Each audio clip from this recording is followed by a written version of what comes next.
So we have already covered from chapter 1 to chapter 16. If we like to divide the sutra into two parts, the first part is from chapter 1 to 16, is from chapter 1 to chapter 16. There's a general concept. From the second part is from chapter 17 to 32. It's more specific. It goes into a lot more details from 17 to 32. Some people in the past emphasized that chapter 1 to 16 is for the people with higher wisdom, because when they read the general concept, they already know the details. And the second part from 17 to 32 is for those who still need more elucidation, more explanation. So let's read the first paragraph. At the time, Subhuti asked the Buddha, "World Honored One, if a virtuous man or woman is determined to develop the supreme enlightenment mind, how should his or her mind abide, and how should it be subdued?"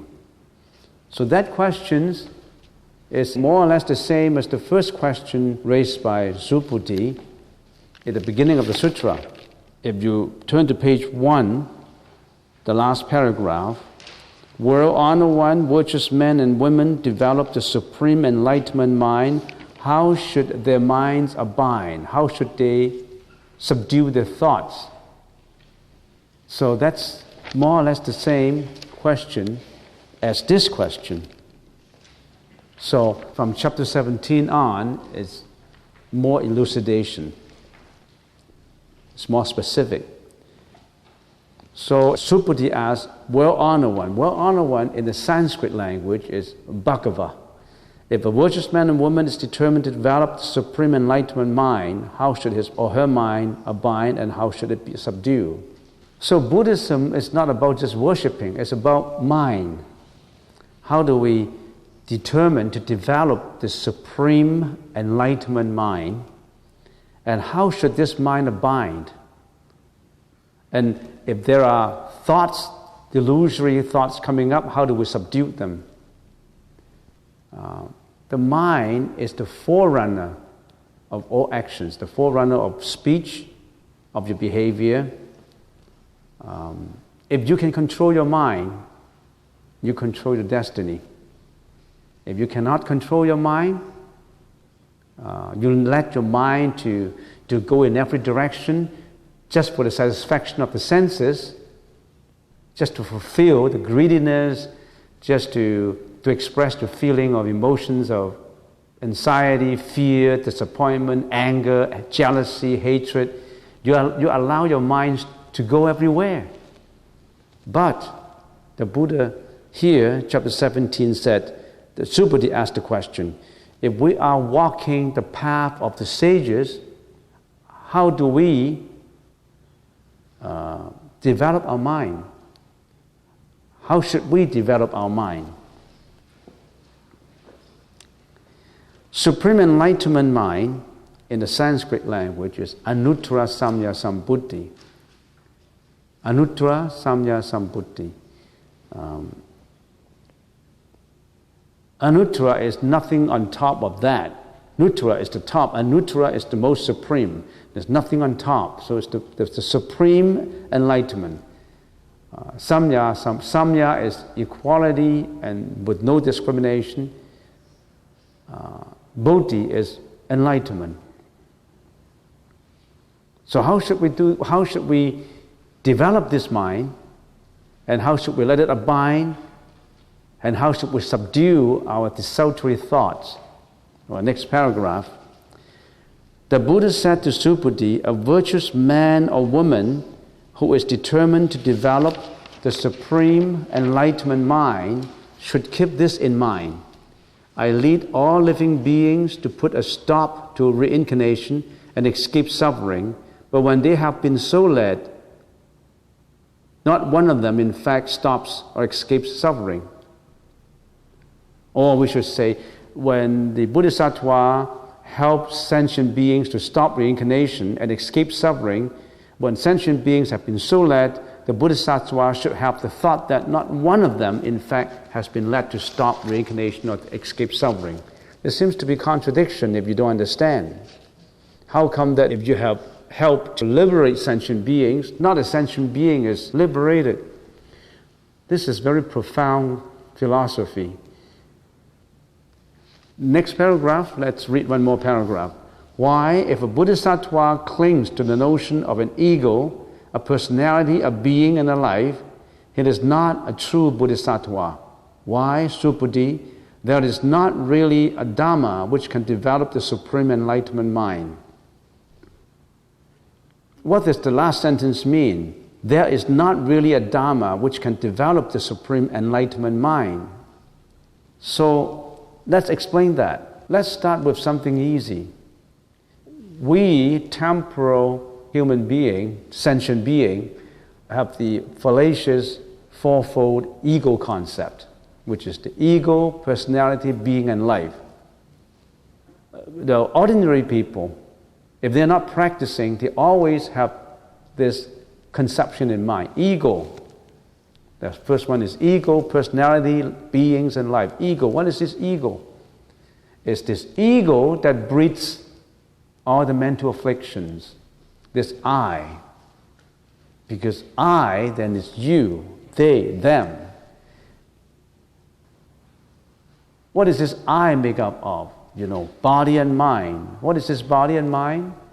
We call it the five skandhas. So the I, the ego is the I. Who am I? We always ask the questions, who am I?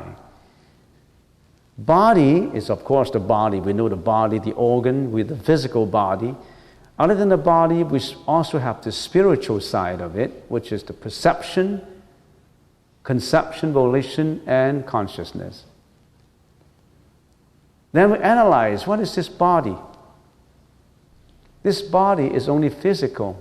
This body is only lasts for one lifetime, for this lifetime. We have been reincarnating for many lives because we have because of our karma. We are serving retribution of what we have done in the past.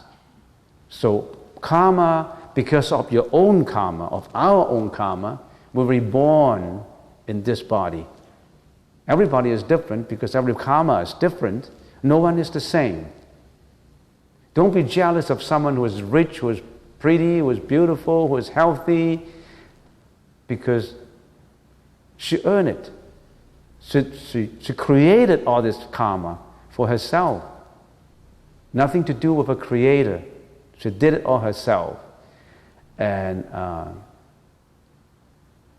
don't blame people or don't disparage people who are poor, who are sick, who are ugly, because they have done it in the past that have brought them experience what they have now. They have cultivated those causes. There's a cause, there's an effect. So the Buddha said, not God who is responsible for what you have, you yourself. So this physical body is in retribution for what we have done in the past. And of course there are other existences which are much higher level than us, and there are existences which are much lower level than us. For example, existent beings who are in the hell realm, in the animal realm, in the ghost realm. They are not as good as the human realm. However, human realm, there are above also the Zura's realm and the guardian angels realm, if you want to use the word guardian angels, or Deva's realms. So this is physical body, and all the others, the spiritual side, it's talking about I, the body side, and the spiritual side. I, your perception. What are your perceptions? The spiritual side of it, your nose, your eye, your ear, your nose, your touch, your tongue, all these six senses that interact with the outside environments. because of these interactions, your perception, and then you conceptualize in your sixth consciousness, you discriminate, and subsequently, jealousy, hatred, anxiety, fear, disappointment, all these mental afflictions come up, which lead you to do further karmic deeds. So we are always in that loop. So this is so-called I, never ending. It's always been like that, from one body to another, committing one karmic deed to another karmic deed. Some are good ones and some are bad ones. Not just bad ones. We didn't just do the bad deeds, we also do good deeds. Good deeds, you cultivate good cause, leads to good effect. Bad is to bad effects. But all these mixtures brought us to what we are now. And if you are not careful, you just allow you to do whatever you want, you commit all kinds of bad deeds, your next life is bound to be in reincarnation again, and it may be even poorer than this life. Or if you do all good deeds, it may be better than this life. But it's not ultimate. It's not anuttara samya sambuddhi. You are still in reincarnation. You are still in samsara, life and death. So we always have this ego. This ego has been with us for eons of years. For millions of years we brought this ego. We changed the form from one form to another, from one life to another. But that ego, we brought it forward. That energy, we brought it forward and reincarnate into every life. So we always have that ego. That ego contains a lot of mental afflictions. The conceptually arising conflictions and the innate mental afflictions. Self-view, greediness, desire, fraudulence, negligence, deceitfulness, jealousy, hatred, violence, you name them, almost unending and inexhaustible list of mental afflictions that we brought forward. That's our ego. That ego prison is made up of all these mental afflictions of greediness, hatred, you name them. And we've been in that prison since billions of years ago, carrying forward and forward. So the Buddha said, you got to break this ego war. You have to set yourself free, to liberate yourself. So get rid of the ego. How? The sutras tell us what to do. In our meditation, in samatha vipassana, in all those sutras, we have all the guidance for us to get out from the ego prison. How many people listen though? How many people would cast their eyesight on that beacon light in the darkness of the ocean? They just drift in the boat in the darkness of the ocean. They see the beacon light and they don't know about it. They just keep on drifting from one life to another. Or if we use another example, in a forest, we just walk in the forest without a map going out. The map is there, but nobody look at the map. You can't go out from that forest. So, the Buddha said, no ego. Because of that ego, we go into life and death all the time. Break through the ego wall. So that first is the ego. When there's that ego, you assume the permanence of that ego. Maybe until the time that you are at the verge of death, you never recognize death. You think that death is so remote. You think that the body is so permanent that we don't really realize it. So because of your own ego, you also think that other people have egos. So it's ego, personality. That means you also recognize others' egos, and others' egos interact with you, and this interaction has brought forth a lot of worries, problems of the family, problems of individuals, problems of country, internationally. All these things is because of ego and personality. And aside from ego and personality, all the others we call beings. Sentient beings, non-sentient beings. And then life is continuity. We always never recognize the concept of impermanence, transiencies.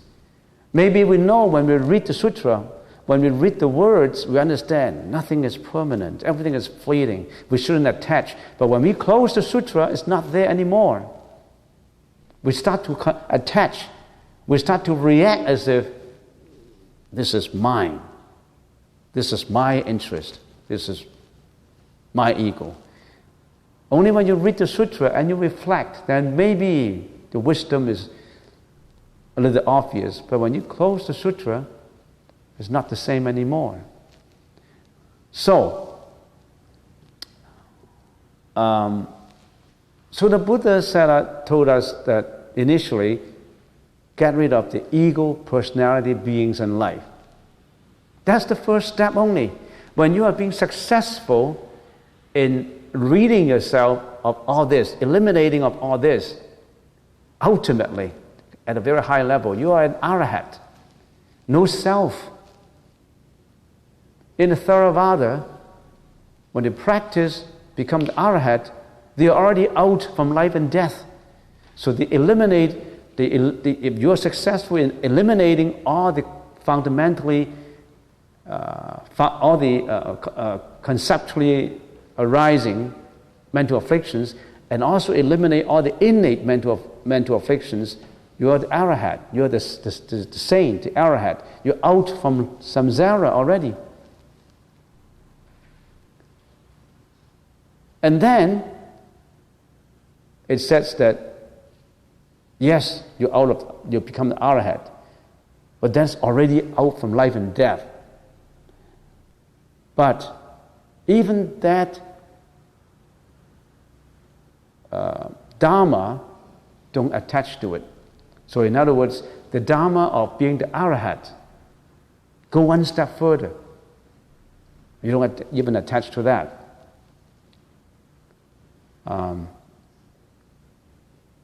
A bodhisattva is help liberating all sentient beings.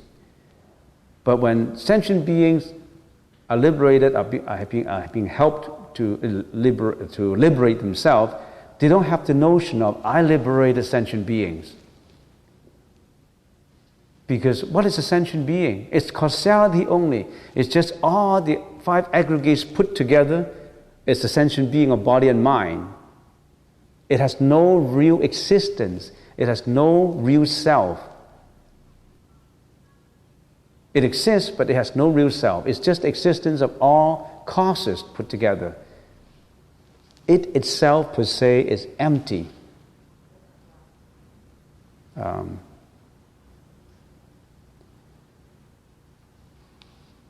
It has no real self-nature because none of the five aggregates has a real self-nature. It is impermanent, dependent on causes, changing without an actual, real all by itself existence.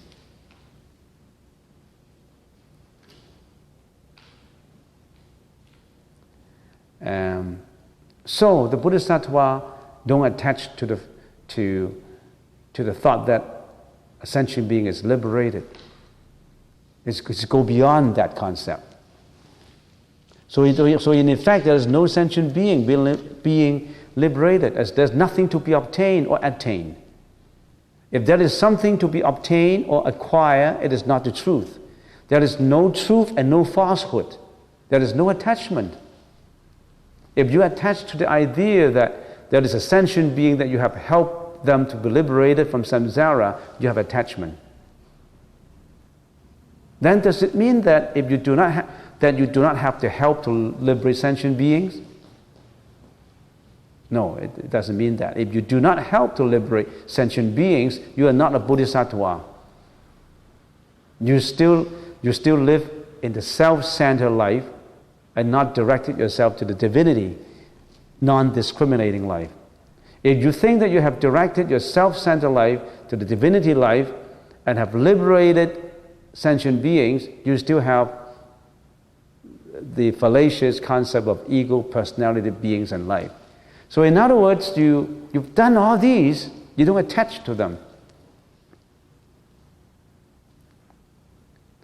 How come the Sutra says there is not really a Dharma which develops the supreme enlightenment mind? How come there is not really a Dharma which develops the supreme enlightenment mind? Who develops the supreme enlightenment mind? Who developed that enlightenment? Is the person. Who is that person? That person is empty. It's just the existence of the five skandhas. What is being developed? The supreme enlightenment. What is that supreme enlightenment? It's causality. By itself is empty. But we need the enlightenment though. It does not mean that we don't need it. No, since it's empty, we don't need it. No, we still need it. Just like language, words. We need the words, the language, to express. But the words and the language themselves are not the expression.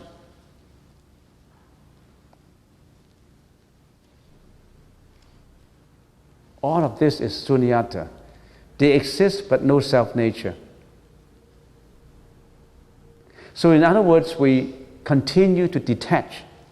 We detach and detach and detach. So what's then, people ask, if you continue to detach, what comes up? You still have something to acquire? You still have to worry about what comes up? After you detach all these things, what have I got with? You always think, what have I got? You want to get something. You don't have to get anything. There's nothing to be obtained. Anything that can be obtained is causality. Anything that can be obtained is subject to impermanence. Are you looking for impermanence? When everything is detached, if you really want to know it, the Sutra says, if you really want to know when everything is detached, what have you got? If you really want to know that, if everything is detached, prajna comes up. Prajna comes up. What is prajna? The wisdom. And even the wisdom, you detach, what comes up? If we have to say it, nothing comes up actually, because if there's a thing, it is not right. If there is a thing as falsehood. So don't worry about what comes up finally. People ask, if I don't have any thought, so what would I have? What would I left with? You still want something to live with you. That's not right. That's not the right way. So remember the Heart Sutra says, therefore in emptiness there is no form, nor perception, nor conception, nor volition, nor consciousness. No eye, ear, nose, tongue, body, or mind. No realm of the eyes up to no OH and death, nor the extinction. There is no suffering, no cause of suffering, no extinction, no path, no ignorance or its extinction, no wisdom and also no attainment, because there's no object to be obtained. When people listen to this sutra, they don't know. They say, oh, no wisdom? Maybe I have no wisdom, no attainment, I can't attain anything. But they don't know. They don't know the real meaning of it.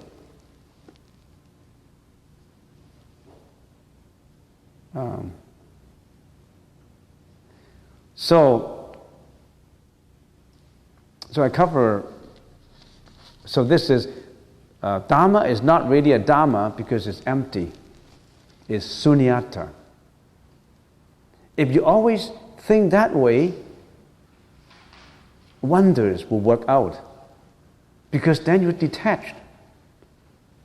There's no mental afflictions anymore because you train yourself continuously to detach. Initially, you detach all your anxiety, your fear, your greediness, your selfishness, your hatred. All these things disappeared. But you have to train yourself initially. You can't just open the sutra and say, oh yes, I have to be empty. And then you're not training yourself. So you have to always practice that vipassana. There's no object to be obtained. When you're meditating, you practice that, contemplate that vipassana approach. There's no object to be obtained. Not a single thought. Not a single thing to be obtained. Not a trace. That's Tathagata. That is also called Tathata, or absoluteness, or reality, or the truth, or the real mind. Many names for it.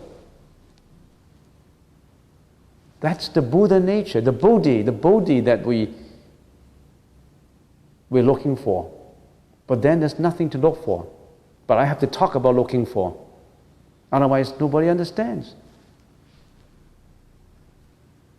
So Vimalakriti, the Vimalakriti Sutra, Vimalakriti,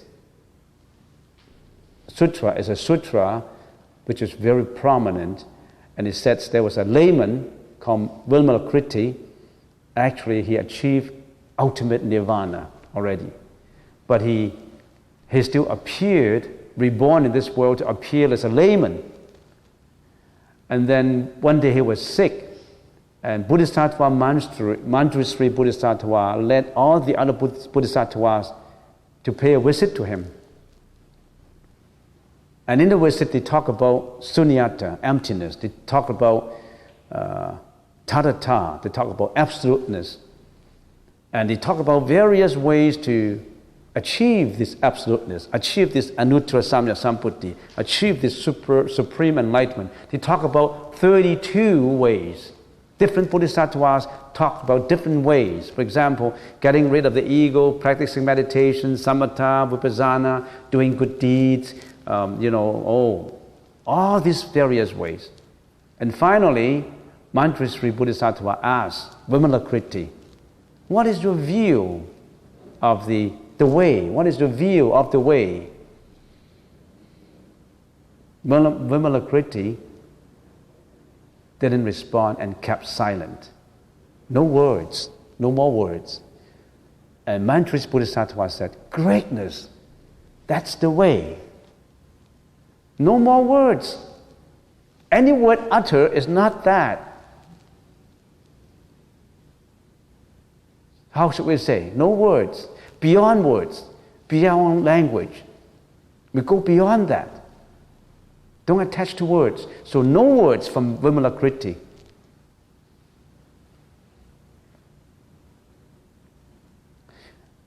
Okay, we stop at this point, and we still need a lot of training in us to achieve that way. People, if you don't learn the sutra, you don't know what we're talking about because it's so contradictory. In the sutra, it sounds very contradictory if you don't understand it. How come liberating all sentient beings and not a single sentient being is liberated? How come there's no ear, no eyes, no tongue, no taste, no touch, no sound, no smell? Everything is negative because they don't understand. If you just go by the superficial meaning, you lose it. And language is so limited. Even if you have the best novelist, the best writer, you can't express it. Like the fragrance of a flower, say a camellia, say a rose. If you let that rose, you sniff at it and you have that fragrance, and you let 10 different novelists, best writers, to describe that fragrance, they're not the same. They're not the same. And can you say one of them has fully communicated the actual fragrance? The actual fragrance is not in the words. The actual fragrance is not in the words. What the words explain is only a glimpse of it. How can words give you the fragrance? But you need the words to know the fragrance. Otherwise, how can you know? Don't take the words for the fragrance.